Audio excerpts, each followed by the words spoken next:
I hope you've enjoyed your workshops, and now we've got only 3 keynote speeches left. We're going to start off with Dr. Simon Halstead, who's going to tell us the evolution of forensic services, upwards and downwards, or upwards and forwards. Oh, that's for the audience to decide, isn't it? Thank you. I chose the Wizard of Oz theme. Are we following a yellow brick road? Or is that more reflective of how we are? This piece is something of maybe a reflection on my last 20 years of working in the field of forensic learning disability, and maybe a mea culpa for the part I have played, a full part which I've played, in the development of modern hospitals for people with learning disabilities. I think it's time to look back or look at the system and see if it's one that we can be proud of, something that is fit for purpose, or something that needs profound change. Because if not us, who? And if not now, when? I think any talk on forensic psychiatry has to start with a statement about prison numbers. Because in the 20 years that I've been actively involved in this field, the prison population has doubled. And that, I think, is the backdrop to everything. And that affects people with learning disabilities as well. And of that 86,000, about 2,000, approximately 2,000 people will have learning disabilities. And yet only 55, that's one a week, 55 orders under Part 3 of the Mental Health Act are made a year, transferring people from the criminal justice system with learning disabilities into the hospital system.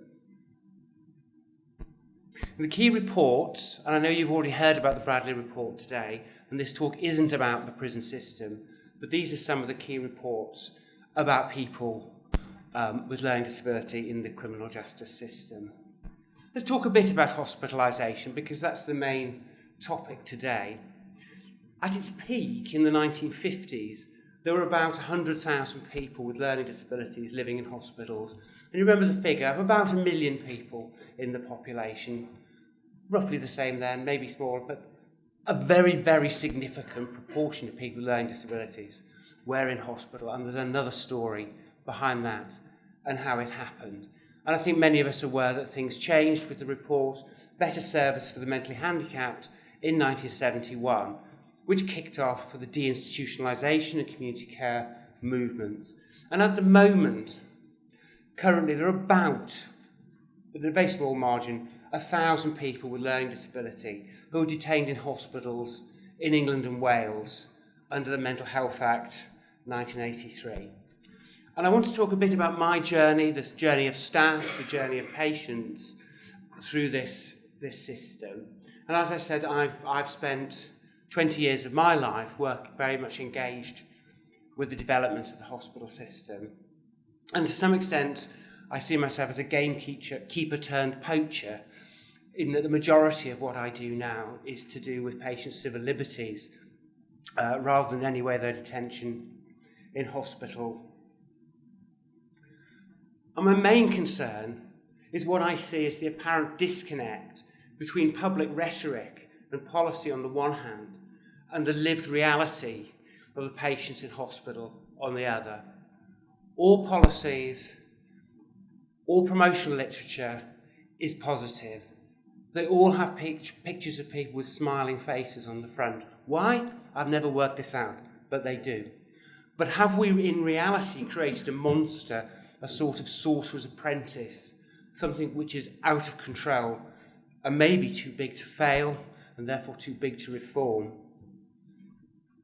And I think we have to ask some simple questions. Do we actually know what we are doing? When I put that term, independent consultant psychiatrist, does that mean I know what I'm doing?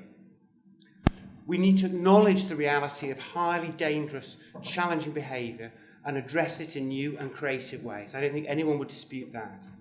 We must avoid sinking into denial that all challenging behaviour is socially learned or iatrogenic, caused by the system, caused by doctors, and that everyone can be cared for in the community. And you will hear very powerful voices to this effect, that everyone has a right to live in the community, a right not to be hospitalised, not to be contained. I don't particularly want to go down that road today. And my journey away, I think, from forensic services started when senior managers, I won't give any indication of who they were, within health services made these two quotes to me. "We do not want doctors who care. In fact, caring got us into this mess. We need doctors with the skin of a rhinoceros, the hide of an ox, who will deliver on outcomes." That's certainly not my vision of medicine or why I went into medical school. And another, "No decision about me without me." That only applies if you're high profile. I can't expect that if you're an ordinary patient, punter, family member. I think we're all aware of Winterbourne View and the exposure of the horrific abuse which occurred in that hospital, and indeed there was a public outcry. And light was shone on this obscure area of public policy. And yes, it was an area of public policy. The government knew what was happening. The government was paying for these hospitals. It was inspecting them. Yet the whole thing was presented as if it was something out of the blue that nobody knew about. Yes, people did know about it. And the Winterbourne Concordat undertook to reduce hospital beds. And we're going to talk a little bit in a minute about the replacement of hospital services with social care and where's the money for that. But there have also been paradoxical outcomes, and I'm certainly aware of patients who've been moved out of hospitals where they've been cared for many years and placed in much more secure and restrictive hospitals just so that the box can be ticked that that particular hospital has been closed. And I want to talk about the pendulum. The pendulum which swings. This is what pendulums do, pendula do. And it swings one way, maybe towards control. And then it swings back towards liberalisation, and backwards and forwards, and if you're side to side, really. And if you go back to the 19th century, you can see very similar patterns of oscillation between extremes of policy. And the reason is, we don't actually know what we're doing. That's the problem. The TB asylum closed and didn't reopen. And the reason was, we understood the pathology of tuberculosis. We had a vaccine, we had medication, and we had public health measures to control tuberculosis. None of these apply to our understanding of learning disability and challenging behaviour. Hence, we are in a state of oscillation, a reaction against extremes, pushing us back to the middle and to one extreme and then to the other. Now, there is an article in this month's British Journal of Psychiatry, it's nice to have things bang up to date, about outcomes of secure hospitals. Now, this seems to, the article is a complex one and requires study, but it appears to be an international study of secure hospitals and their outcomes. Learning disability isn't specifically excluded, but they don't seem to be quoting any papers on learning disability. But the principles may well still be the same, and it's quite helpful to have such a big study. It's international. It points out that the cost of secure beds in the United Kingdom is between 150,000 and £750,000 a year. That forensic services, secure hospital services, consume 20%, a fifth of the mental health budget in England and Wales. That's across the board. I've got clear that that's not just learning disability. What this huge study shows is that there is some evidence that these hospitals actually work. Some. And also it raises the question, why do we pay for risk? Why don't we pay for need? Is there an ethical issue about how we allocate resources to those who present the greatest threat or those who have the greatest need? But I think this is quite interesting. Maybe this hospital system may be doing some things, but it may not be working in terms of positive health outcomes for the patients. Now, hospital services, secure hospital services, took off in the mid-1980s and really expanded in the 90s and 2000s. Hospitals, secure hospitals for learning disability would open one after another. There was no gatekeeping, there seemed to be no cap on budget, there was no need to advertise, and these hospitals would fill as soon as they were opened. That's changing. But what was a regret at the time, and I think a huge regret now in retrospect, was that there was no attempt at prospective evaluation, despite the huge investment of public resources in these services. So now we're in, the pendulum has swung back, the Winterbourne View Concordat, the closing of hospitals, and yet we don't know. Where's the science, the evidence which will guide us? Are we just condemned to oscillate, or will we somehow work out scientifically, rationally, what is the right thing to do? And what are the kind of hospital environments that we're creating these days?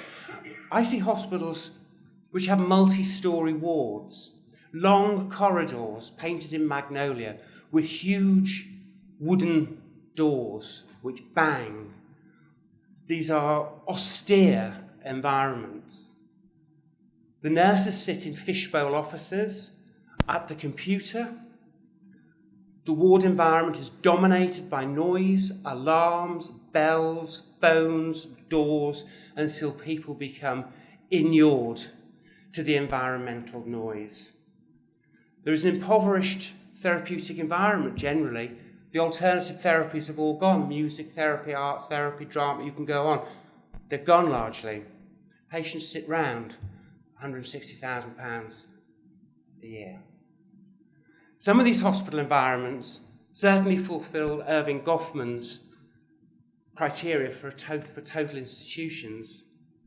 They're risk-dependent and risk-averse, and indeed, in many cases, the clock's been turned back. Colin Smith is in the audience, and I worked together in secure hospitals in the 90s, when there was a much more liberalising environment. That was all turned back by the Tilt report, and patients now locked in their rooms at night. So a lot of the clock has actually been turned back to a more restrictive era. There are cultures of control, often quite punitive cultures in terms of therapy, so things will be taken away from people if they do things wrong. In many places, patients don't go out, hence the total institution. They need vitamin D tablets because all their needs are provided in these huge buildings. Computers dominate over therapy, and I describe them, unfortunately, as people factories. I can't think of a more benign term for them. There's also a stranglehold of security criteria linked to funding. What I mean is that there are low secure and medium secure criteria, and unless the buildings meet these criteria, they will not get access to those funding streams. Now, what this means is the lack of innovative design. We're caught in a time warp in terms of hospital design, an ossification of design, and all these places have an emphasis of security over human living. And you can see why that is. They're supposed to be secure hospitals, that's what they're called. It's what it says on the label. It's the Ronseal test. But people also have to live in these buildings. And there's a huge lack of imagination in creating spaces that people can live in, but are also safe and therapeutic, in my opinion. And let's talk a bit about the staff journey, what it's like for staff actually working in some of these establishments. I've talked a lot about what I call the deprofessionalisation agenda. I think basically in 1997, Tony Blair was elected. He and his journalist chums were deeply unpopular. Politicians, journalists, deeply unpopular. Who were popular? The professions, nurses, social workers, teachers, doctors, policemen. And there was I think, quite a consistent policy to bring people down, to make people toe the line, to coordinate them. And I call that the deprofessionalisation agenda. And we all exist under what is quite a punitive disciplinary culture, but people are always looking over their shoulder, wondering where the next disciplinary action is going to come from. The General Medical Council has become acutely aware of the number of doctors who commit suicide whilst under investigation.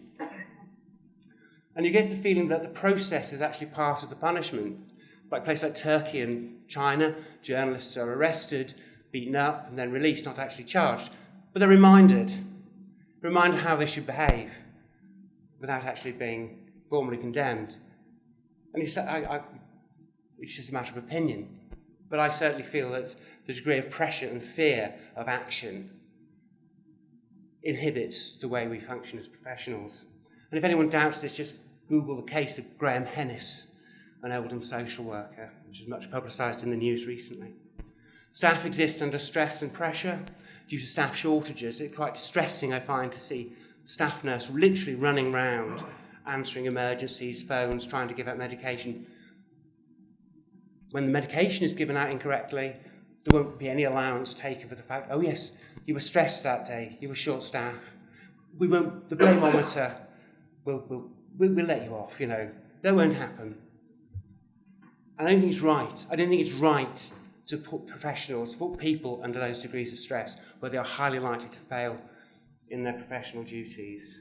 And how can people deliver the positive culture of care, which is all our duty to do, when we're looking over our shoulders, when we're worried about when the finger is going to be pointed at us? Bureaucracy is a nightmare. I don't think anyone would doubt that. Even the Royal College of Psychiatrists is starting to acknowledge it. There's a managerial, target-driven culture, and if no one knows what JFDI stands for, the J, D, and I stand for just do it.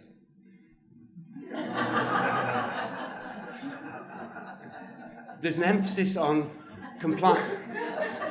This is not supposed to be funny.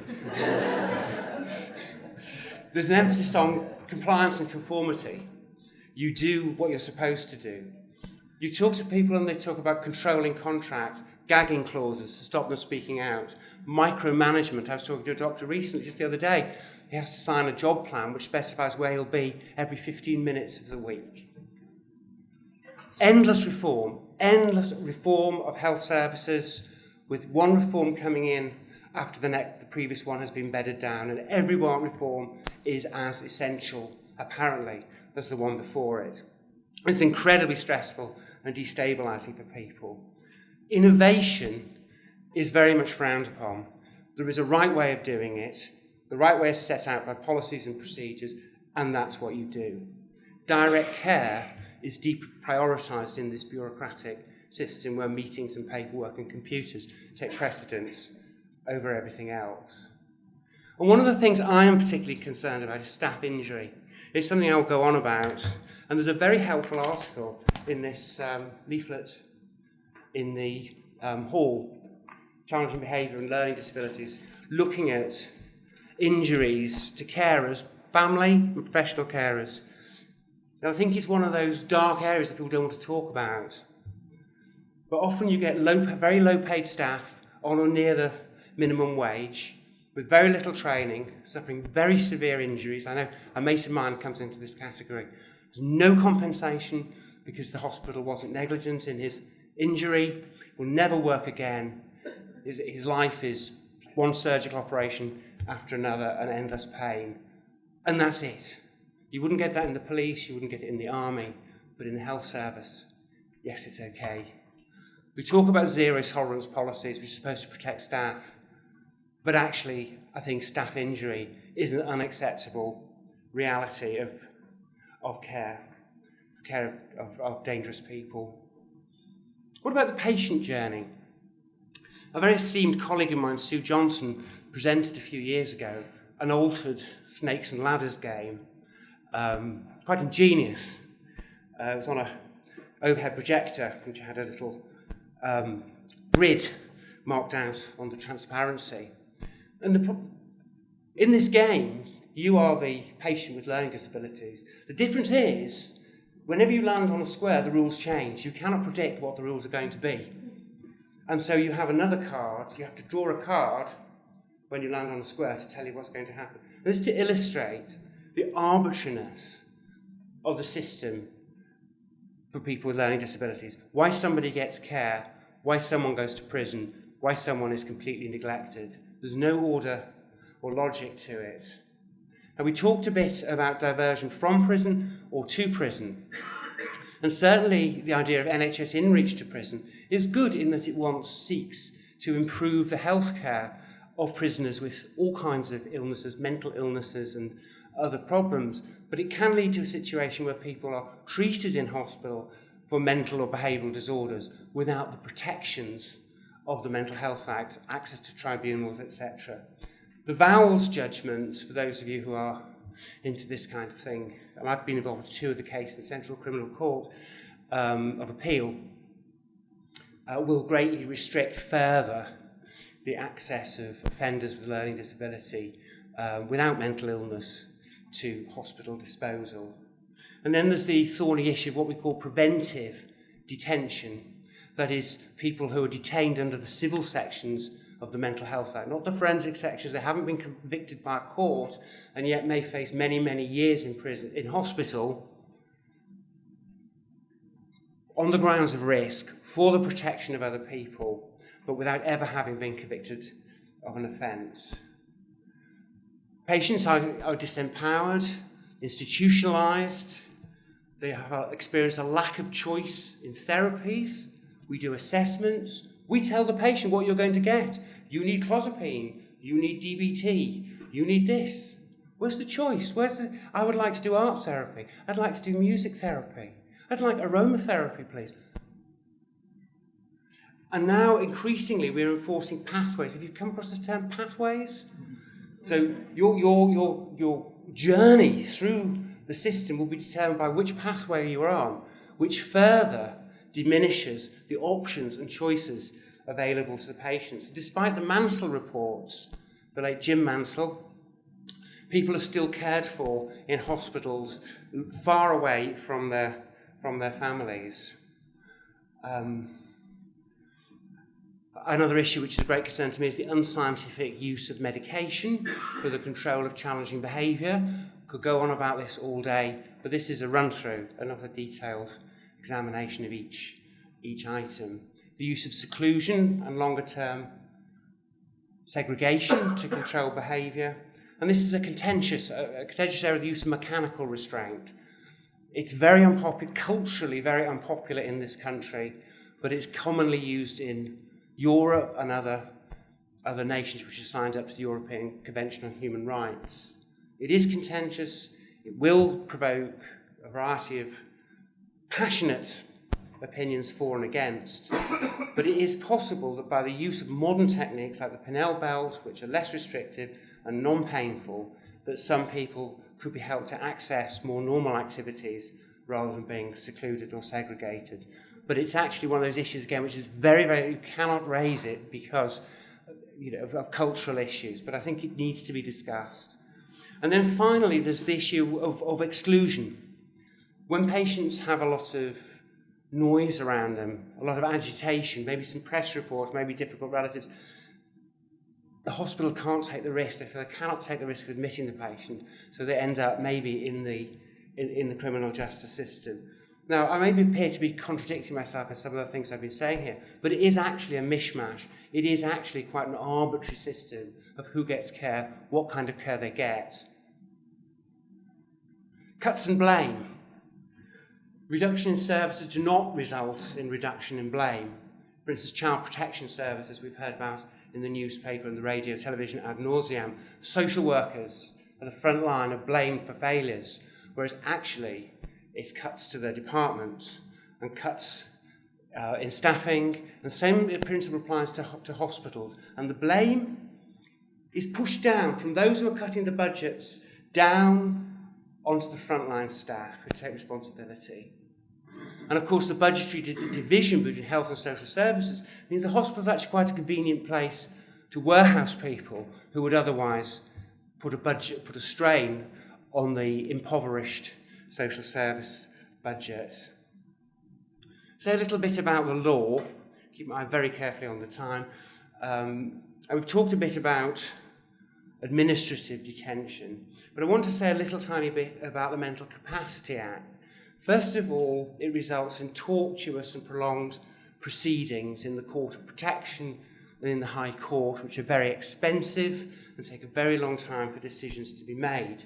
And for those of you who've been following what's called the Cheshire West case, and again, I can't go into this in great detail, it refers to doles, the deprivation of liberty safeguards, and what constitutes a deprivation of liberty. And basically, Baroness Hale has said, if it looks like a duck, it quacks like a duck, it probably is a duck. And what she means by this is if it looks like a deprivation of liberty, it is a deprivation of liberty, and therefore there will be many more DOLS applications, which on one hand may be quite good in terms of protection of people's liberties, but on the other will mean a much bigger intrusion of the law into the lives and into the relations between carers and clients. And that may, well, let's see whether it's a good thing or not. Now, I don't want to be a doom and gloom monger. I'm actually quite an optimistic person. Honestly, I do think there's a way forward. And some of the things I've put down here are things which I've seen recently. There's a whole episode of the Journal of Intellectual Disabilities and Offending Behaviour, 2015, devoted to the Scottish model. And they're talking there about the reintegration of services for people with challenging behaviour, forensic services, back within generic services. And I think that might actually be quite a good way to go, a good way to break down these divisions, arbitrary divisions that we've talked about. Does anyone speak Dutch? How do you pronounce that? Boortzug? You may have heard about this in the news. It's a care agency in Holland, founded by Mr. de Blok. And he had this brilliant idea. He thought, I'm going to let the nurses make their own decisions about the care they provide for the community clients. Costs went down, staff satisfaction went up, patient or client satisfaction went up. Everyone was happy.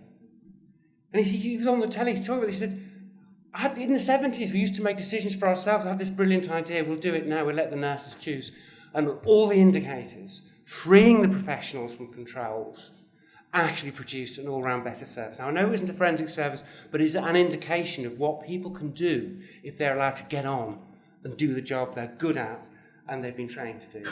Positive behavioural support is something that staff can do with patients. Again, it's something within limited resources that we can do better if we work out proper positive behavioural support plans with the clients, with the staff, to ensure consistency rather than arbitrariness in the way we manage challenging behaviours.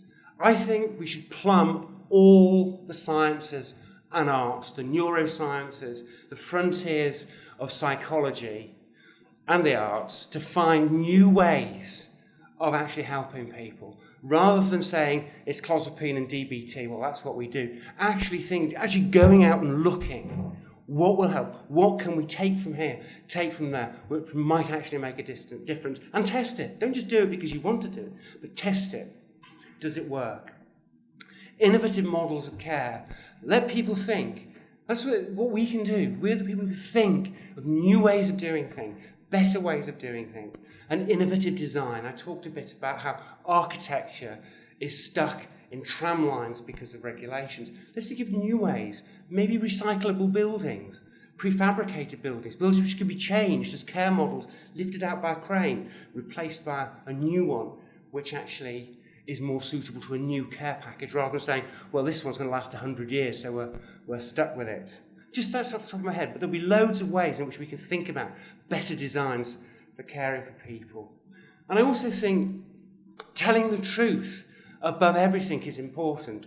There's a huge pressure to comply. And people, what actually slightly disturbs me is that after talks like this, people come up to me and give me an anecdote. They say, yeah, what you said is right, because what happened to me the other day, I was at a board meeting and I spoke up against one of the things the trust was proposing.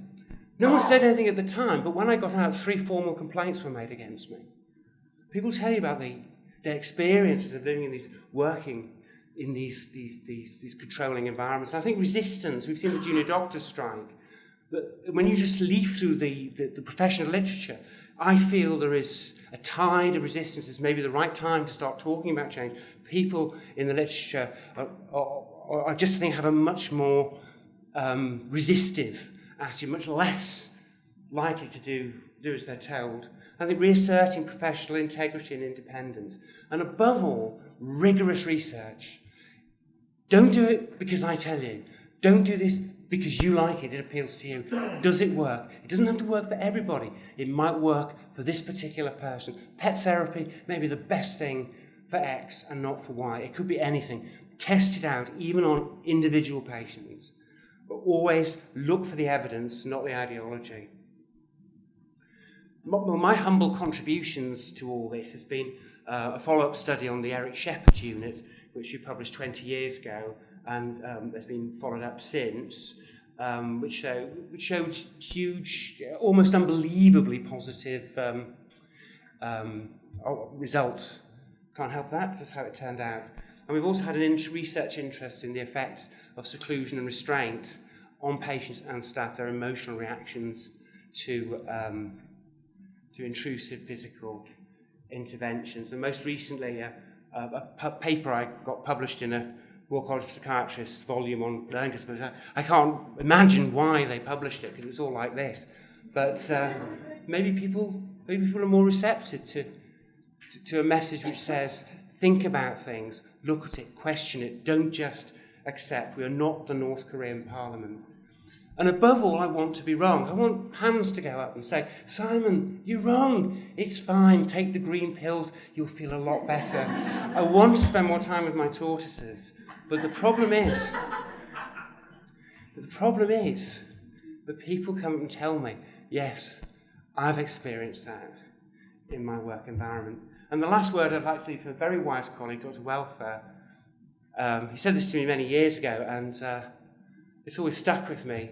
How do we end up in these situations? None of us set out to create controlling, dominating, monolithic institutions, but we're talking about the unintended consequences of multiple well-intentioned interventions.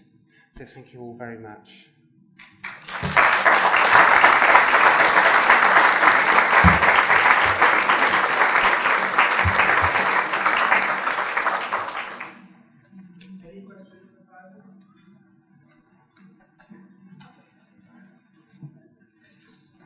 Thank you.